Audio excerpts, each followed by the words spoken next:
Le 4 novembre 2008, Barack Obama devient le premier Afro-Américain à accéder à la présidence des États-Unis. C'est un homme moderne, très intelligent. Fils d'un Kényan promis à un brillant avenir, mais qui finit par sombrer dans l'alcool et la dépression, au point de mourir dans un accident de circulation. Son illustre fils s'était donné l'ambition de poursuivre les rêves de ce cher père. Et, phénomène inédit dans l'histoire des États-Unis, un fils de noir incarne désormais le grand espoir. Là, en réalité, comme de nombreux Africains, j'ai été très inspiré par Cheikh Anta Diop. Et cet universaliste, cette culture africaine qui est résolument universelle. Et voilà, il m'a pris comme ça l'envie, je ne sais pas, je ne pourrais pas l'expliquer, mais l'envie de décrire les périples d'un homme qui survole les âges, qui survole les siècles à travers le continent africain, mais encore au-delà, et qui se pose un certain nombre de questions. En réalité, il s'agit là d'immortalité. C'est un personnage qui est pourvu d'immortalité, mais que faire de cette immortalité? Et il va découvrir les siècles, il va découvrir des personnages, et j'ai trouvé que c'était vraiment intéressant de le mettre en face de tous ces êtres-là qui, d'une certaine manière, ont illuminé notre existence.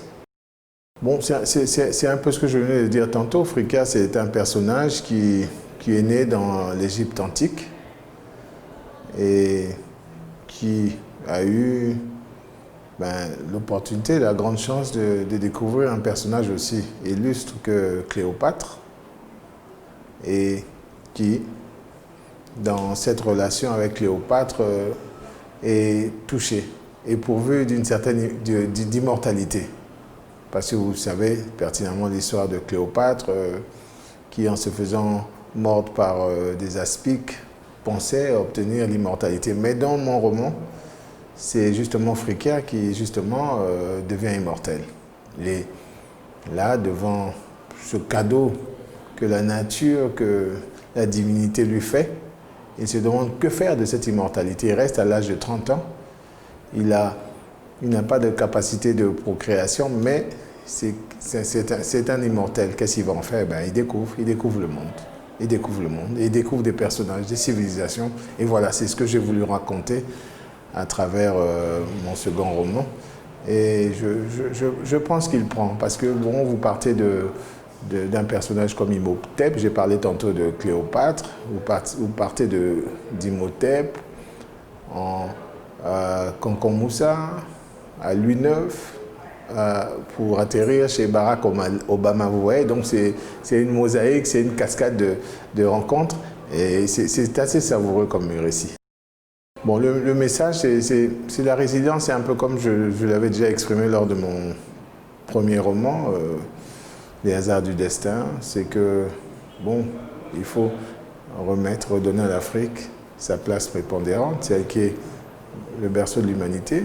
C'est elle qui a justement suscité toutes ces révolutions, et on a tendance à l'oublier. C'est vrai que nous avons eu des passages un peu sombres et tragiques, comme l'esclavage, la colonisation, mais en réalité, il faut restituer à l'homme noir. Je le disais tantôt, je m'inspire de Cheikh Anta Diop. Il faut reconnaître à l'homme noir sa grande prédominance. Voilà le message que je transmets à travers Frika, pèlerin des âges. Vous me permettez d'évoquer mon prochain titre, et c'est vrai que c'est terrible, la plume, quand on s'y met, on a du mal à s'arrêter. Et je veux écrire, j'ai commencé à écrire un roman sur l'amitié en littérature et dans la vie de tous les jours, la vie contemporaine. Je prends pour illustration l'amitié entre Montaigne et la Boétie, mais aussi, pour aller un peu plus loin, outre-Atlantique, j'ai cette amitié entre des hommes modernes, des contemporains comme Magic Johnson et Isiah Thomas. C'est dans le monde du basket, vous voyez, mais en réalité, mon roman illustre la vie d'une bande d'amis qui sont devenus très, très proches, et c'est des frères en fait.